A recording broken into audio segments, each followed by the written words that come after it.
Alrighty. Hello, everyone, and welcome to the Fully Managed podcast where we discuss marketing and business tips to help assist you on your business journey.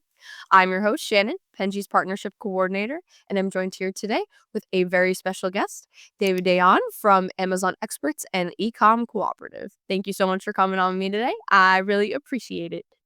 Thank you so much for having me. Thank you. So, could you start by just introducing yourself, telling us a little bit about you, your work, and how you got to this point in your career? Sure. It's a loaded question. Don't worry if it's long. I welcome it. Okay. I'll give you the abbreviated version. I started in high school working for Amazon sellers, a pretty successful group of sellers. And that's when I first met Amazon and the whole world of Seller Central. I quickly moved on to an agency where I worked for a few years. And then I opened my own agency about 6 years ago, specifically for Amazon sellers. Agency's called Amazon Experts, and we help Amazon sellers launch on Amazon as well as grow their business on Amazon. We have a handful of services that we offer, and we pretty much sleep, live, and breathe Amazon, all things Amazon. Um, I also have an organization called the Ecom Cooperative that I'm one of the founding members of. That's pretty much an event or content for e-commerce space. We basically, connect people and put on webinars. We have in-person events, and we are trying to make an aspiring community for e-commerce and for all Amazon and e-commerce sellers. That's incredible. Well, I was actually wondering, it's nice that you talked about starting in high school for the Amazon thing because I was wondering how deep it went because it seems like you're very heavily involved in Amazon endeavor. So I was wondering, when you started out, was it just something that you became passionate about? Like you enjoyed the, I don't know, the trying to think of the wording. You just enjoyed the space and learning more about it. Is it something that you just became passionate about naturally? New. So I got into Amazon begrudgingly. I didn't want to do it. Everyone I knew making money was doing sales, and when I had an offer to do Amazon and work for agency, it was because of my experience in high school. In high school, I was just looking for a good job that paid well. That I didn't really care about what I was doing, but it's because of the fact that I happened to have a friend who was launching on Amazon and did very well and needed help. And it was a summer job. And basically, I started working for them and learned the ropes. And then when I went to, out of college to go get a job and they said, "Oh, you have some e-commerce experience." That was pretty much what did me in. Although today I love what I do and I wouldn't trade it for anything in the world. And you know that cheesy line they say about if you love what you do, it's not really working. I'm like a big believer in that one because I enjoy very, very much what I do and it doesn't really feel like work all the time. Although it does get quite hectic because Amazon always keeps you on your feet, but still, it's definitely enjoyable. Well, it's really nice that it's something maybe you didn't start to have a passion for immediately, but something that you learn to love, which is, that's what I like to hear because, a lot of people are in fields that they don't love. And I think that that's, it's important to be passionate about what you do. And I think that makes for the best work. Definitely. Yeah. So that's really nice. So, um, I noticed that you had a background in psychology. This is something that I think is heavily involved in the marketing space. I really like to talk about it. Do you think that this is something that kind of set you up for success in a marketing role? Yeah, very much so. I always say that the somebody who's good at analyzing is good at Amazon because it requires deep analyzation and the ability to jump in and jump out, especially in the agency world where you're not just managing one business. A lot of times managing one Amazon business can be a full-time job. But jumping into an account, analyzing as much as you can, and let's say I'm taking an hour and I'm going to just take that to try to see what can be done. It's like a hyper focused jumping into the account, seeing what's going on, and trying to just start executing tasks to help the account grow. So it's something that I always think, my history and my origin story sort of all led up till here, even though I didn't really, going into it, didn't think it would. I actually thought I was gonna take it all the way and be one of those guys with the pipes and the couches and the whole scene of psychology or psychoanalyzing. Like I said, I ended up going into just a regular, looking for a job, and which is sort of dawned on me that e-commerce was what I was going to do. But it helps me every day. My what I learned. uh, That's good, and I really like, I like unusual, for lack of better phrasing, backgrounds behind a marketing role because I think that there's so many different areas that do help greatly in the marketing space that people wouldn't think. Because I think I just discussed this earlier with someone actually, about how the marketing space is so vast and you could pull inspiration from so many different places that um it's really fun to see where they come from. I because I think that everyone can be unique as a marketer and marketing is one of those fields where I don't think you need a natural path to get into it and be successful, whereas a lot of other fields, you need a vast educational background in order to get into something or be successful at something. Not to take away from marketers' educational background, but I think that there's a lot of things that can make you successful, whereas other fields need a very specific, guiding role in order to, lead a successful career in that kind of thing. So I like marketing because of that. One of my favorite marketers is Ryan Reynolds. I don't know what experience or led up to him to where what he's doing, but anything he puts out, any commercial, is just gold, marketing gold. Mhm. So No, I'm obsessed with him. I think that he is an incredible marketer, and he's funny, and I love humor in marketing. It's my favorite thing. I had interviewed this man a while ago who does marketing specifically for plumbers.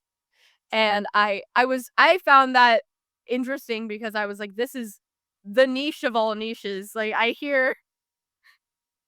talked to many different agencies that are involved in a specific niche, but that was so hyper focused where I was like, I didn't even know there was a need for something so specific, but he heavily intertwines humor in all of his, campaigns and specifically advertising, and I loved that because I was like, "Plumbing is kind of funny." Like, there's so many things I'm sure there's plumbers that are very serious and, um, and but I enjoyed that so much because I was like, "Well, if you're doing marketing in the way that you uniquely like doing it, then the clients that like that too will flock to you and you'll have more enjoyable client experiences, I think.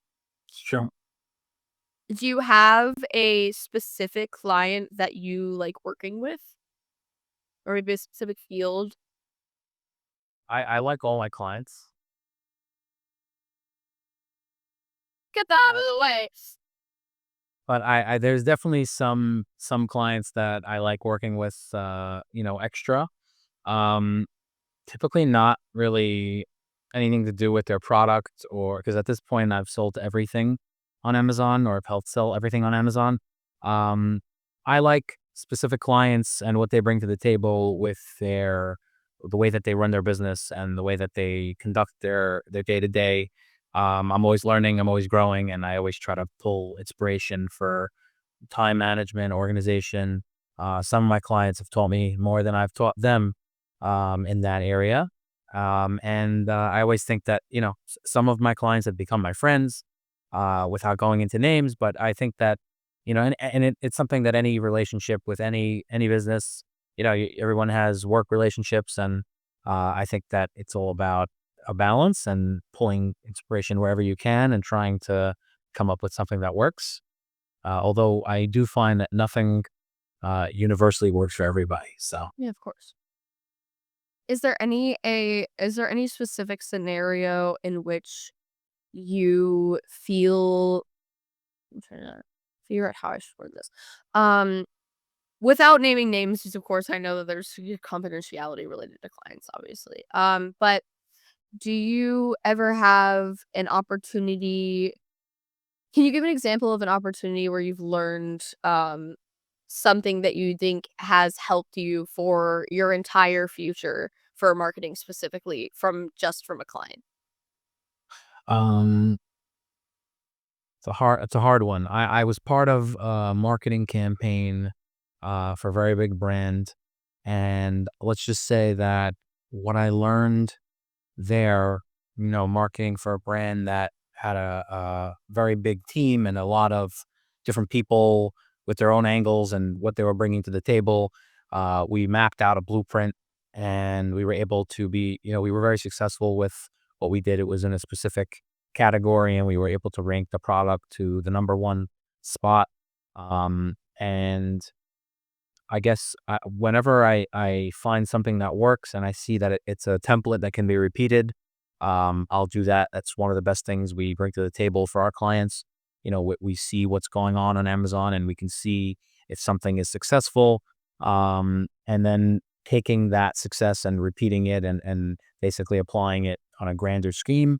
Um, I'm also going to say that specifically pertaining to marketing, there was once a scenario where I was working with a specific jewelry brand, and we had a discount that we authorized, and then somehow there was a double discount authorized, and instead of being, I think, just 15% off, it was two 15% offs. And since the client had about 30 points of margin to work with, it was pretty much losing money. The double discount took them to a place where they were no longer profitable for the product. Specifically with Amazon, I don't think this works outside of Amazon. Mm. Um, and because of the double discount, they actually ranked to the top, like top 10, even I think number one even in their subcategory. And the listing and the account in general was extremely successful for I want to say years to come because of that mistake. I love hearing things like that. Yeah, yeah. It's been something that we try to repeat in the future, and I would say that it has to. There's a lot of factors that go into ranking on Amazon, but one of them is price, and one of them is visibility. And when you put a deal on and you have such a big discount, it could actually really boost the product for much longer than the duration of the deal, and that's what happened. Um, and there's a lot of examples. It's a tough question to answer just because without going into details, I can't really give you the full lesson. And I don't know if I could go into too many details. Of course, and no worries. I actually really like the happy accident story, as Bob Ross would say. Um, but I think that no, it's really good to be able to learn from mistakes because sometimes, again, I don't know why I said again because I haven't mentioned this yet, but marketing is a gamble, as I think most people would like to say, and I think that it doesn't just have to be something that's so purposeful, but sometimes something happens that you don't expect and it actually works. And it's nice to be able to learn from that and adjust from that because you're able to implement that into future strategies that you wouldn't have even thought to do originally because it seems like something that could be detrimental or could be negative. But you don't want to experiment on a client purposely because especially when it's something that's like a huge risk because you don't know how it's going to work out, but it's kind of nice when um something that might look like a mistake actually ends up working for the better. Yeah, it definitely did. Not everybody agrees to do such a steep discount, such an aggressive strategy, but we have seen it work, and especially with product targeting these days, you can really be successful with it. Yeah, I can completely understand that. I kind of it makes me think of TikTok, which maybe isn't a great comparison, but I always think about how things are heavily marketed for sales on that app. I don't know how familiar you are with it as, I am, but, I I do know that that must, get them to a much higher popularity than they've been initially at, a different price, and then, again, like, things like, I don't know, flash sales and stuff like that, get people's attention for a product, and then if they miss that period of time in which there's a discount, they still likely are to want it because they see all the reviews and different things like that. So I kind of understand the risk. We don't dabble too much with TikTok. We are testing the platform out, but we're not yet TikTok experts. So That's okay. It's not my favorite place. It's a it's definitely something, that I don't know how successful, I'm sure that there is many businesses that have, found huge success in TikTok, but I think there's so many other places, especially more places that are, trustworthy, to be able to market different, industries and so. what I will say is I'm not sure how many men are shopping on TikTok. Mhm. I would say it's more of a woman demographic. Mhm. I don't Um, very not to say that men are not on TikTok, Mhm. but I don't know that men are necessarily shopping as much as women are shopping on TikTok. That's very fair. Yeah, I think, something that concerns me specifically a lot with TikTok is, influencer marketing, because I think influencer marketing is something that is extremely effective in most spaces, and even on TikTok, it must be. But I think the more that these are heavily involved in marketing spaces, the less authentic these reviews seem to be, if that makes sense, where, when I see reviews on Amazon, I trust them a lot more than if I see someone on TikTok if they like product. Because 9 out of 10 times I'm sure they're being paid, um, or they're being given a free product and different things like that. Whereas when I look at review sites, I that are more regulated, I kind of trust that more, if that makes sense. TikTok is a very gray area with, review.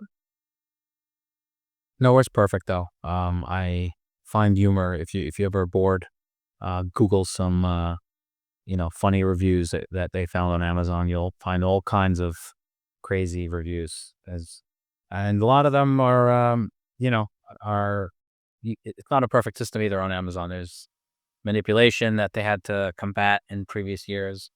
For the most part, they have a pretty good system these days, but didn't always start that way. And I remember days where you would see a review and it's talking about an item, or many reviews, and it's talking about an item that's not the product that you're looking at. So it's like, Interesting. yeah, so it's like a product that they changed the title and they changed the images. And let's say it was an item that they sold out of and they just kept the shell and then they changed everything about it. And then the review says, this shoe was phenomenal. And you're looking at a frying pan. So it's interesting. I didn't know that that was a problem. That's a interesting fact. Not anymore. Not it's not I'd be surprised if you found it these days, but it was a problem of yesteryear. Well, that's good. Is reviews something that that concern you when you do, work with these different brands? A couple years ago, Amazon came out with Amazon Vine. So that's Amazon's like internal system to get reviews. They charge like a couple $100 and they get you around 30 reviews per product. Um, so that's pretty much the way people get reviews these days. There were previously a couple of softwares that have been since then they've been banned from Amazon. Back then it was much more polluted and much more you know the review system was being flooded with fake reviews. But like I said, to these days, I think it's down to the smallest level it's ever been. That makes me happy. I do get a little pessimistic, around reviewing. I think there should be some kind of legal implications around, regulating, authentic reviews, because I don't think that one, there's 2 sides of the coin. One, a very good business could have, um negative reviews due to reasons outside of their actual service. I know that cancel culture is a huge, proprietor to negative reviews sometimes that are a very small thing, that comes out about someone that works at a business that makes the business look really horrible or different things like that, and I worry about things like that, but then on the other side of the coin, uh a product getting a bad review that's justified, and then 10 AI reviews that are really good somehow appear right after it, and a lot of people can't recognize when AI is used in reviewing, but a lot of people can, and, I don't wanna sift through reviews to recognize which ones are AI or not, and I wish that there was more regulation around that, but it's nice to know that Amazon is, uh doing better with, the way in which they're regulating their reviews. Definitely. So, what are some difficulties that you think you face when you navigate, like, the Amazon marketing space, maybe that are different than navigating a different kind of marketing space? I would say the number one thing that comes to mind is inventory. Um, I have a friend who put together a list of the 10 commandments for Amazon sellers, and commandment number one is never run out of inventory, and commandment number two is never run out of inventory. And the reason why they dedicated number one and number two to inventory is just to stress how important it is. So anybody who's selling on Amazon, specifically with the FBA model, which is fulfilled by Amazon, Mm. which means that you're sending in, uh, a pallet of units, and then Amazon is shipping them out one by one to the customers that order them.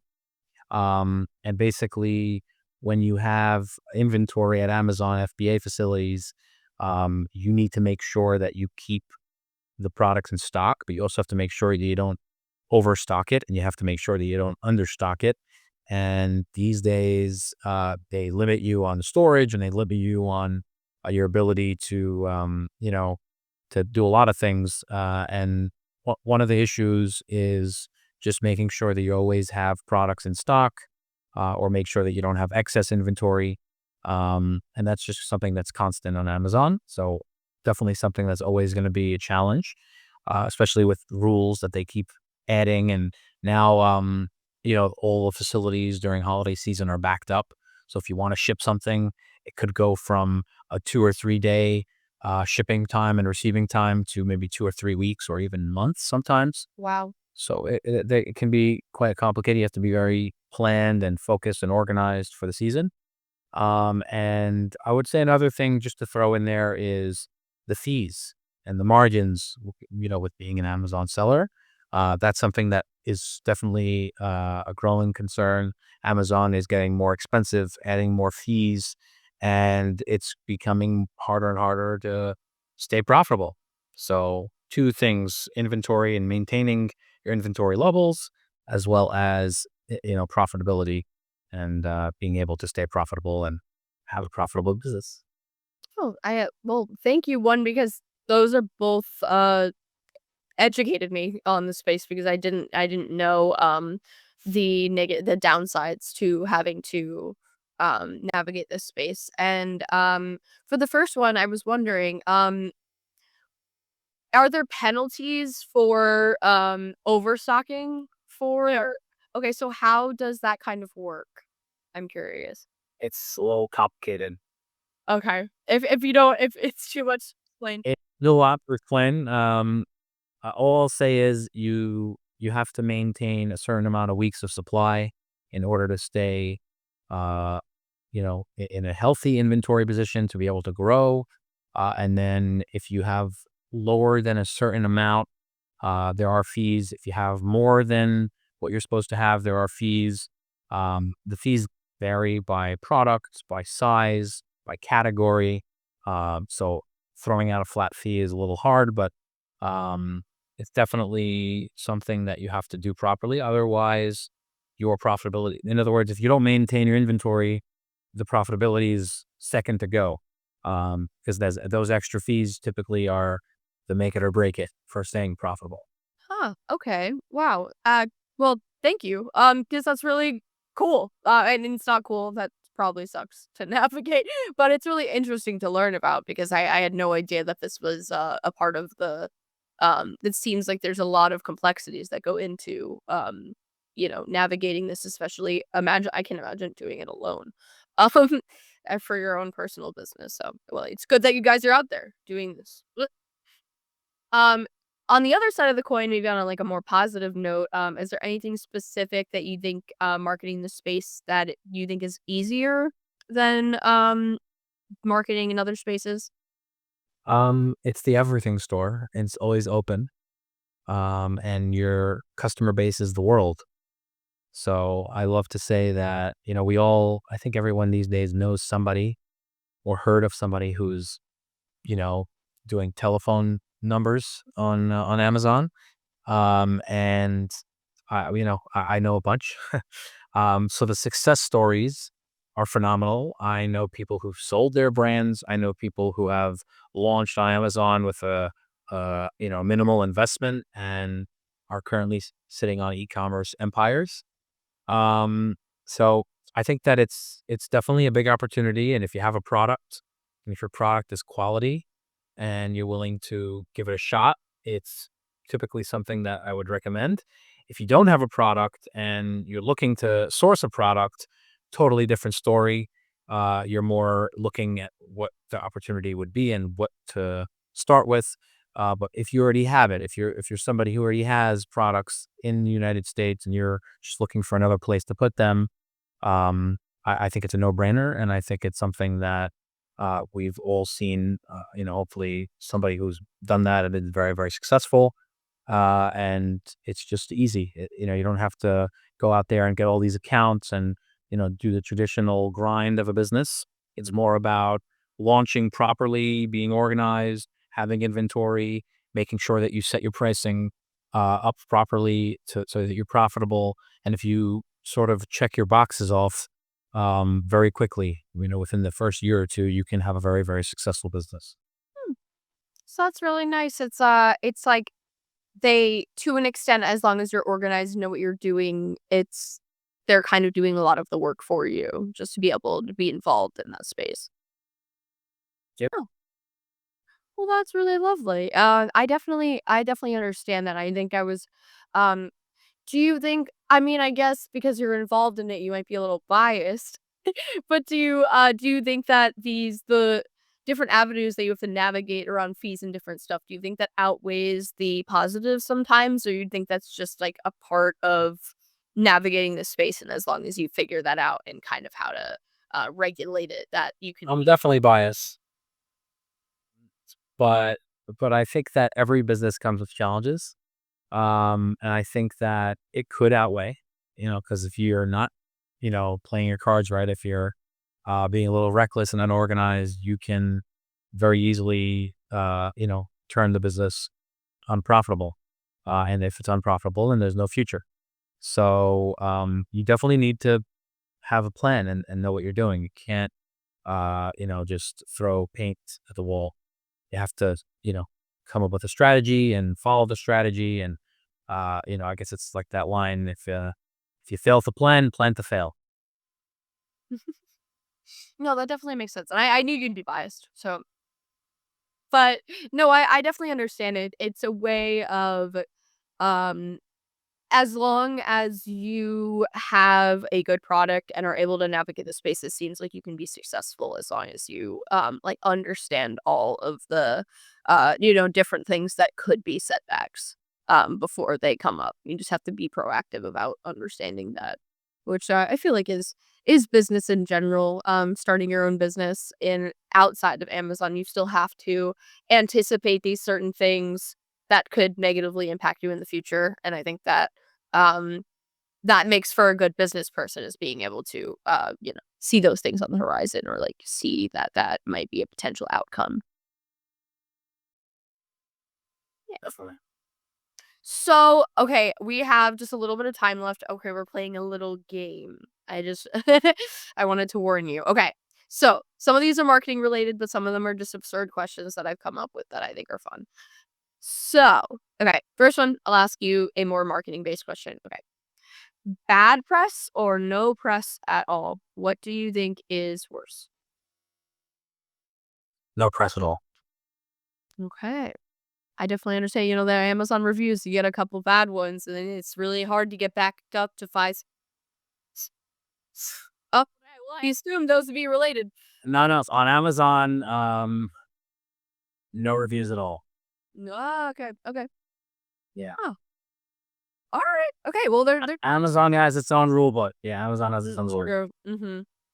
Interesting. Okay, okay. Okay. How many eggs do you think that you can eat in a waking day? Um, Probably 4 or 5, I don't know. 4, 5? I feel like you could eat more, don't worry. Okay. No, I don't think so. That's very funny, that's probably the lowest answer I've gotten. I've gotten, like, 8 dozen, I've gotten 8 dozen is tasty. Doesn't? I think they die. I actually think they die, and I think they were a little overzealous with that one. I told them No. not to. Yeah. I guess I could, I just wouldn't. You're asking if I If you could, say it was a competition. Gun to your head, how many eggs? yeah, I don't know. I'm gonna go with my 5 answer. Okay, okay. How's that? That's fair and, natural and not, disturbing. Yeah. Okay, okay, final question. Okay, would you rather get $1 every time you complimented a stranger or $100 every time you insulted a stranger? Definitely a dollar. That's the right answer.